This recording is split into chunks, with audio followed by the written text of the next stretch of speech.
से आबाद हैं। ये सब वो लोग हैं जिन्होंने मालेगांव शहर में तालीमी जाल बिछाने के लिए कोशिश की।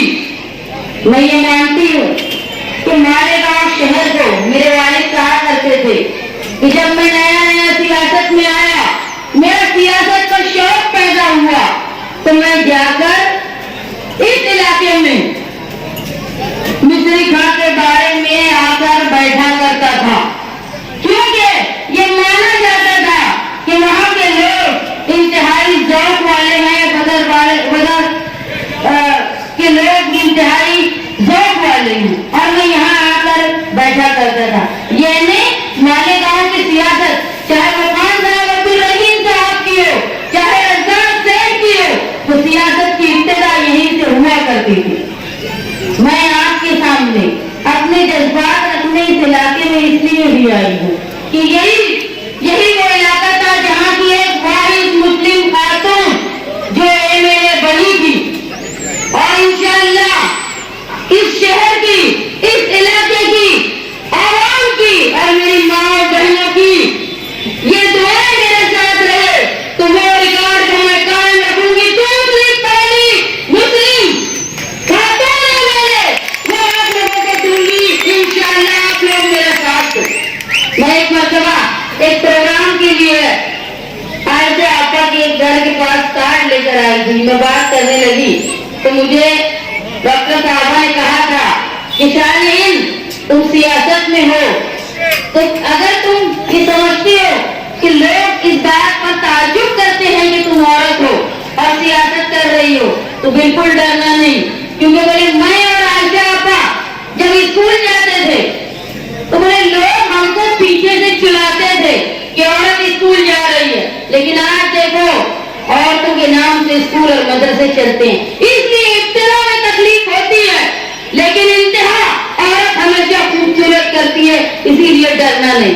मैंने उन बातों को अपने लिए एक नसीहत मान के अपना सियासी सफर शुरू किया। मैं आप लोगों के सामने ये बात को बताने आई कि शालीन को समाजवादी पार्टी को वोट देना क्यों जरूरी, और मेरे मध्य मुकाबिल जो उम्मीदवार हैं उन्होंने अपना सियासी सफर साल पहले शुरू कर दिया है। मुफ्ती इस्माइल साहब वो 10 साल मालेगांव शहर के MLA रह चुके हैं। शेख रशीद और शेख आसिफ का खानदान ये 15 साल MLA भी रहे, इनके वालिद वालिदा कारपोरेशन में भी रहे। लेकिन आज जब आप उनकी स्टेज आप सुनते हो, उनकी बातें सुनते हो, तो आप अपने दिल पे हाथ रखकर बोलना, न मुफ्ती साहब न शेख आसिफ एक काम ये नहीं बता पाते कि उन्होंने इस शहर के लिए ऐसा किया है जिसकी वजह से इनको दोबारा वोट देना चाहिए। बता पाते हैं क्या? बताइए। कोई एक बात नहीं बता पाते, वो सिर्फ ये बोलते हैं कि आदमी नशा करवा रहा है, खानदान नशा जुआ सट्टा वो मालेगांव शहर में लोगों को आदी बना रहा है, ये मुफ्ती इस्माइल साहब कहते हैं। लेकिन मैं भी ये कहती हूँ कि हम ये 1999 से बोल रहे हैं कि मालेगांव शहर में गुनहगारी, सट्टा, जुआ और गैर कानूनी कारोबार करने वाला वो खानदान है। आज मुफ्ती साहब मान रहे हैं, जबकि इन्होंने ही 1999 में उनके लिए फतवा दिया था, तो क्या उस वक्त वो नेक थे? ये सवाल है मेरा उनसे।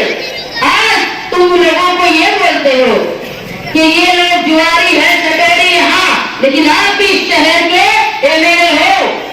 उन्होंने तकरीर की मुफ्ती साहब ने, जिसमें उन्होंने कहा कि हाँ मैंने अगर इन 10 सालों में मालेगांव शहर में कोई काम नहीं किया तो मैंने कहीं गुंडागर्दी भी नहीं की, मैंने किसी की जमीन हड़पा भी नहीं, लेकिन अगर वो लोग हड़प रहे थे तो तुमने MLA रह के तुम्हारा फर्ज पूरा नहीं किया, तुम इस काबिल नहीं थे, तुम्हारा दबदबा नहीं था कि वो गैर कानूनी काम कर रहे थे और तुम उनको रोक पाओ। ये बोल के कि मैंने ये नहीं किया, तुम्हारा हिसाब खत्म नहीं होगा। वो लोग ये कर रहे थे और तुम रोक नहीं पा रहे थे, इसके लिए तुम नाकारा हो, ये मान लो। और मालेगांव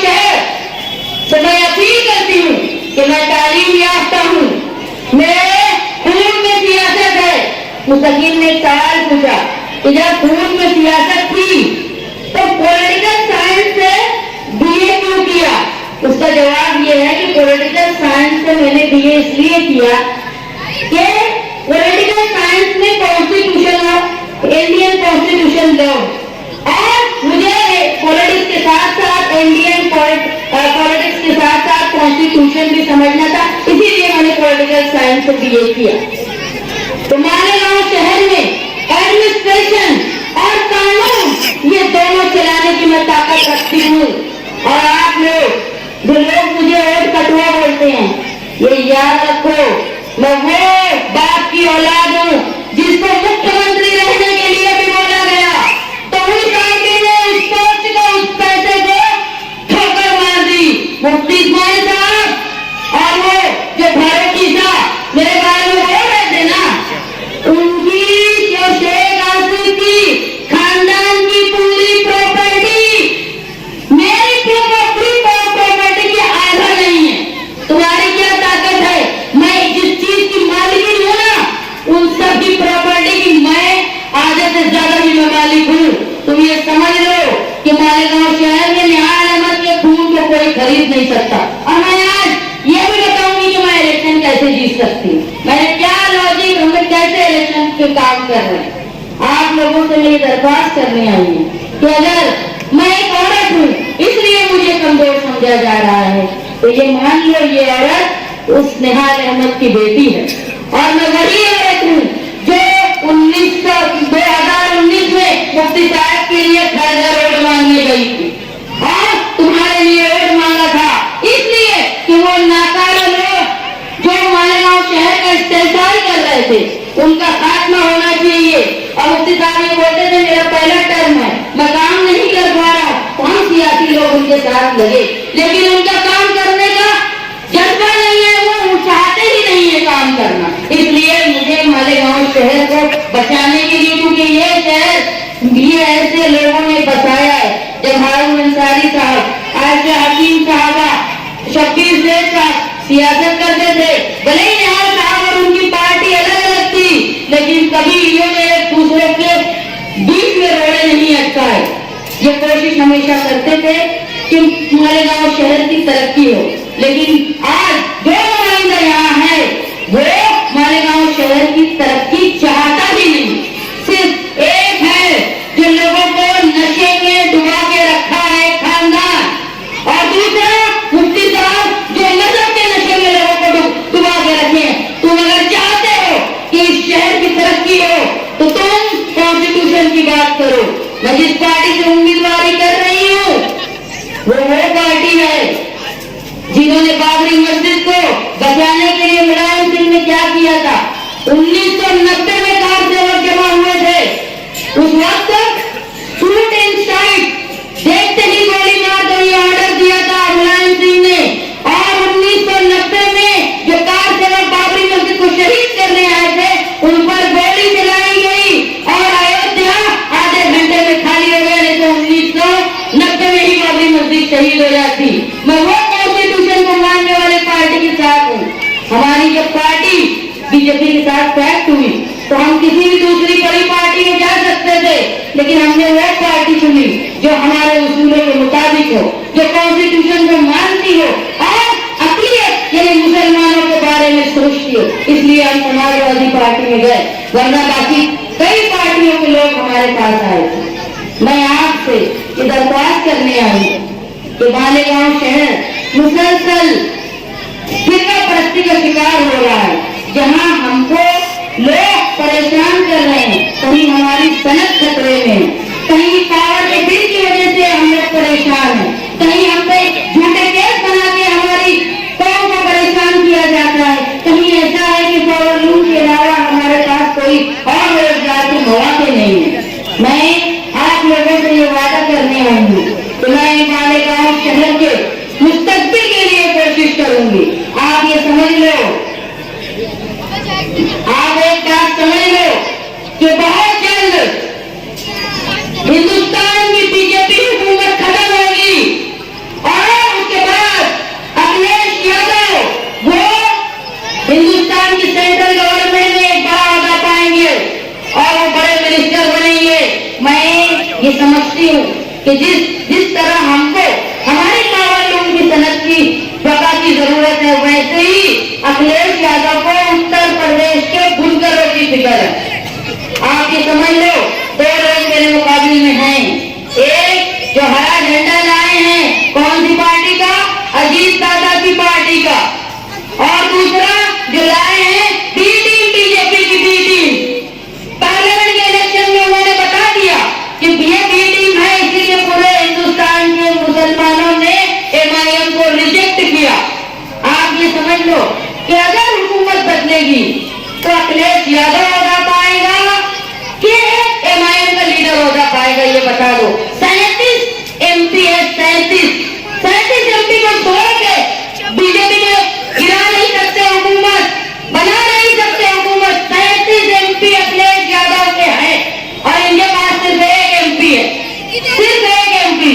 और ये मैं लिख के देती हूँ, ये कभी बीजेपी के खिलाफ नहीं जाएंगे, क्योंकि इनका रोजी रोटी पार्टी वो बीजेपी की दलाली से चलती है। अखिलेश यादव बड़ा होगा पाएगा और उस वक्त हम लोग महाराष्ट्र के मालेगांव की सनत के लिए एक अच्छी पॉलिसी लाएंगे। आज मालेगांव शहर में मैं इलाकों में जाती हूँ, औरतें मुसलसल परेशान हैं रोजगार के लिए।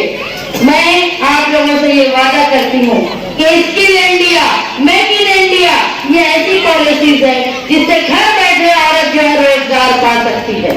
लोग ये समझते होंगे कि औरतों का रोजगार करना, आज महंगाई का वक्त है, हर जगह औरत कोशिश करती है कि आदमी की मदद करे और कोई बुरी बात नहीं, मदद करना चाहिए। घर बैठ के उसकी अपने बच्चों की कफालत में मददगार साबित होना चाहिए। आज जो मालेगांव शहर की प्राइमरी स्कूलें जो खंडर बन गई है, और खंडर किसने बनाया? उस खानदान ने, क्योंकि वहां नशे, सट्टे, जुए का वो अड्डा बना के रखे। दो वजह है, एक तो लोगों को तालीम याफ्ता मत होने दो, दूसरा उनको नशे में डुबा के रखो। अगर तालीम याफ्ता हो जाएंगे तो इनकी हैसियत लोग समझ लेंगे। जो लोग बोलते हैं ना, खुद साख्ता बने हुए हैं, क्या है? तालीम लो, नस्ल नो, नस्ल नो, नस्ल नो, नस्ल नो, कायदे नस्ल नो, कायदे नस्ल नो। ये मालेगांव शहर की नस्ल को खराब करने वाले ये शेख आसिफ कायदे नस्ल नो नहीं, ये अज़ाब नस्ल नो है मालेगांव। इनको खत्म करने की ताकत सिर्फ निहाली समाजवादी लोगों में है। मैं ये बोल रही हूँ, वीडियो में सुन लो, ये अज़ाब नस्ल नो है जो लोग मालेगांव शहर की नस्लों को तबाह कर रहे हैं नशे में, और मुफ्ती साहब इसको रोकने में नाकाम है, इसलिए क्योंकि इनकी चाह नहीं है खत्म करने की। आज हमारे यहाँ की इमारती जो स्कूलें हैं वो खंडर हो गई है, लेकिन उसको बचा नहीं पा रही है। उनकी अय्याशी का, उनकी नशे का अड्डा है। मैं आप लोगों से वादा करती हूँ कि आप लोगों ने मेरा साथ दिया तो मैं भिवंडी के तर्ज पे मालेगांव में जैसे रईस शेख ने इमारतें बनाई प्राइमरी स्कूल की, वैसी इमारतें बनाऊंगी और पहली से लेके जो 7वीं तक का निजाम है उसको 10वीं तक का करवाऊंगी। इसे बढ़ाया जाए। एक तो ये जो आजाम है उनके अड्डे बंद हो जाएंगे, दूसरा गरीब का बच्चा भी तालीम हासिल कर पाएगा, तीसरा कि जो लोग DED है लेकिन रोजगार हासिल नहीं कर पा रहे उनको रोजगार मिलेगा इस स्कूल के जारी होने से। मैं आप लोगों के पास अपनी बातें रखने आई हूँ। एक बात समझ लो, वो जो लोग वोट कटवा बोलते हैं उनकी खुद की हैसियत कहाँ है? वो करप्शन में किसी पार्टी के साथ आते हैं, फिर वो स्टैंडिंग चेयरमैन किसी के साथ बनते हैं, पहले मेयर किसी के साथ बने, उनका कोई भी ईमान नहीं है।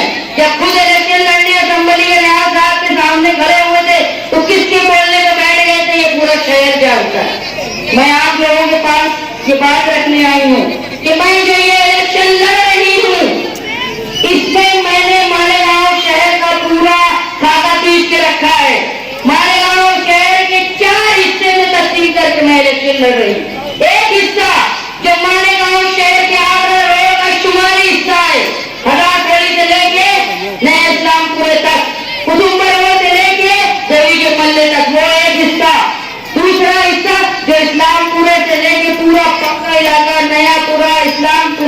रविवार वार्ड, शनिवार वार्ड, तीसरा हिस्सा गुरुवार वार्ड और चौथा हिस्सा जाफर नगर से लेके पूरा हिस्सा है जो सलामताबाद तक है। 4 हिस्से में तकसीम करके इलेक्शन लड़ रही हूँ। बता देती हूँ क्या सोच के इलेक्शन लड़ रही हूँ। जो मशरकी हिस्सा है अगर उसका जो शुमाली हिस्सा है, वहाँ जब मुफ्ती इस्माइल साहब 2007 में सियासत करने आए थे,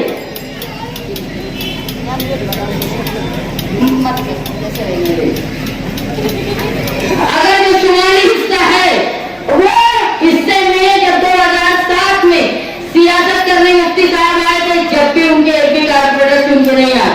2009 में जब वो इलेक्शन लड़े वहां जब भी उनके पास वर्कर नहीं थे।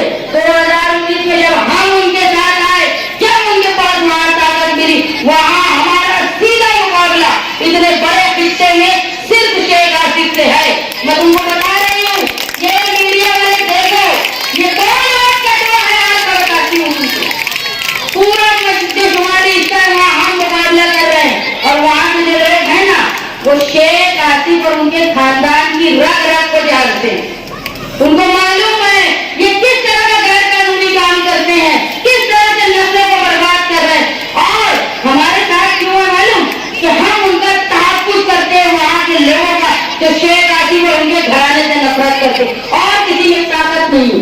दूसरा हिस्सा जो पूरा पक्का एरिया है उसमें मुफ्ती साहब हैं, तो उनका मुकाबला मैं कर रही हूँ। क्योंकि यहाँ निहाली वोट है, मैं औरत हूँ, मैं औरतों से वोट की गुजारिश कर रही हूँ। जो मैं हालात देख रही हूँ, जबरदस्त पैमाने पर लोग मेरे साथ जुड़ रहे हैं। तो मैं एक विजन के साथ इलेक्शन लड़ रही हूँ और मैं विजन जानती भी हूँ और विजन की स्पेलिंग भी जानती हूँ।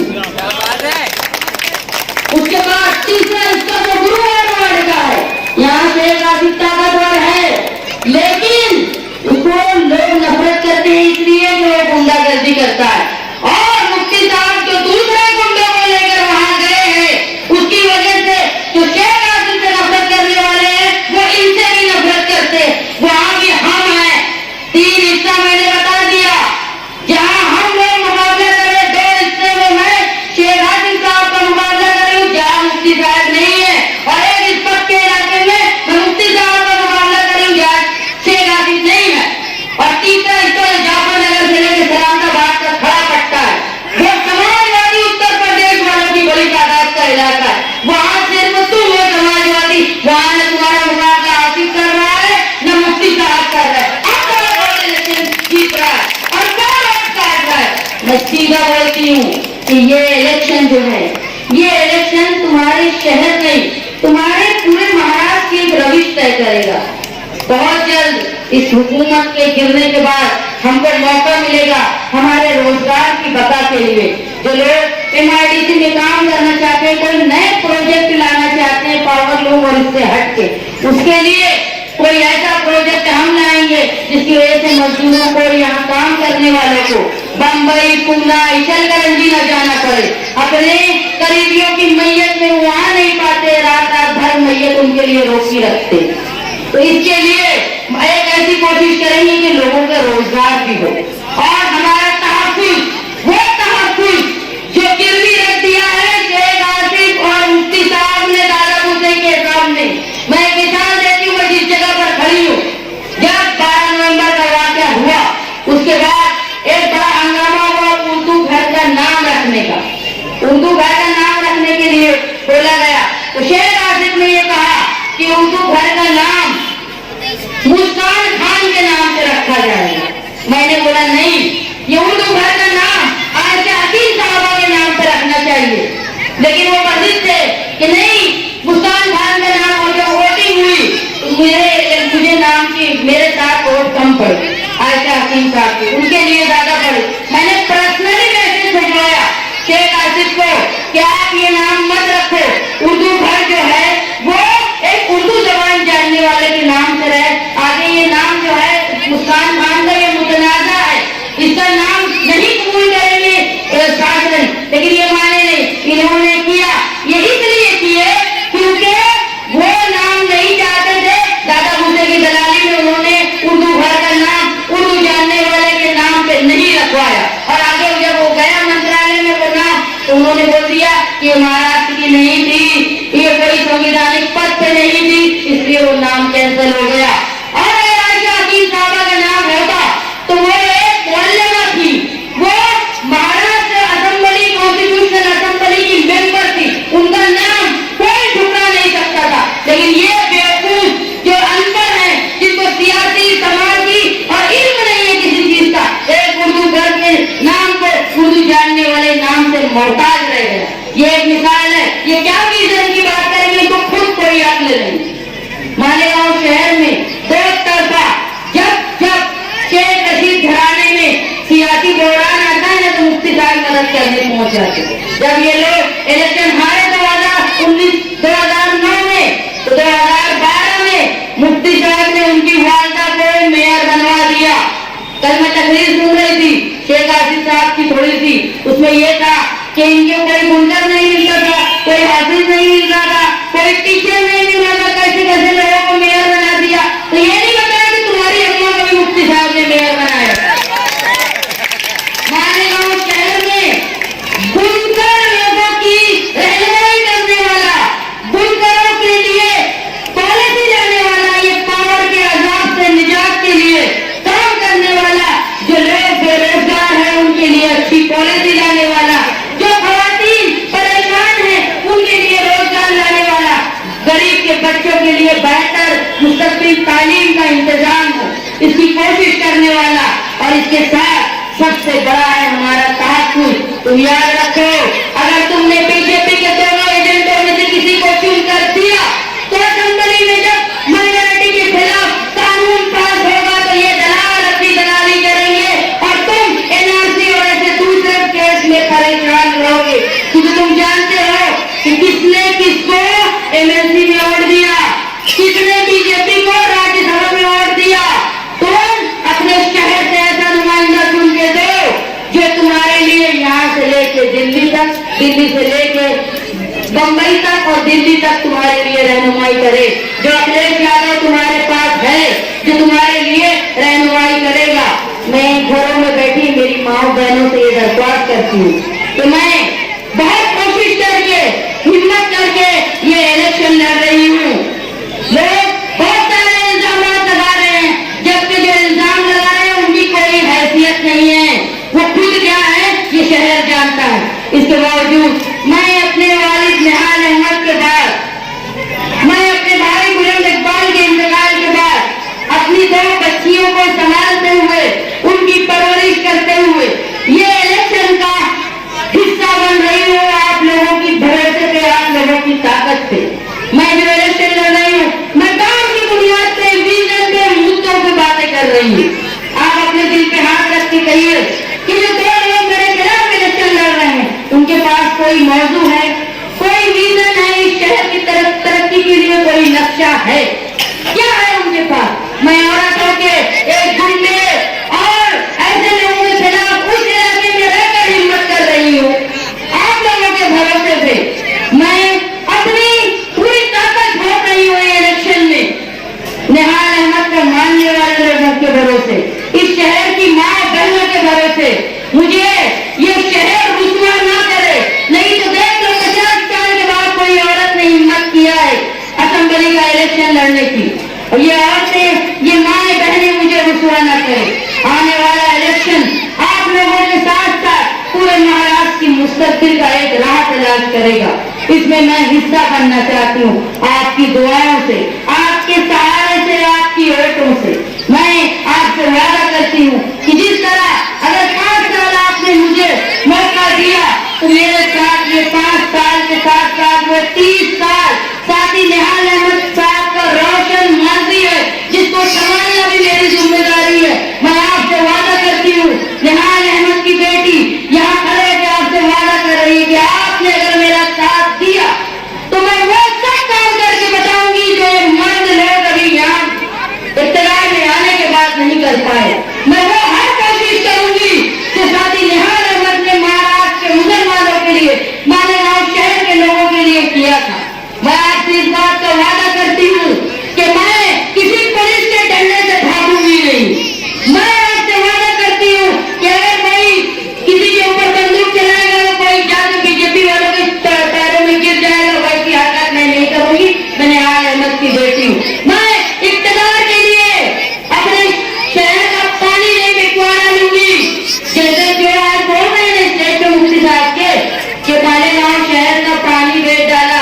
शेख रशीद ने, बिल्कुल सही है, कुर्सी के लिए शेख रशीद साहब ने मालेगांव शहर का पानी बेचा, लेकिन वो पानी बेचने की तजवीज में वो इस्लामाबाद वाले भी शामिल थे, ये भी बोले थे, ये भी बोले कि वो भी शामिल थे।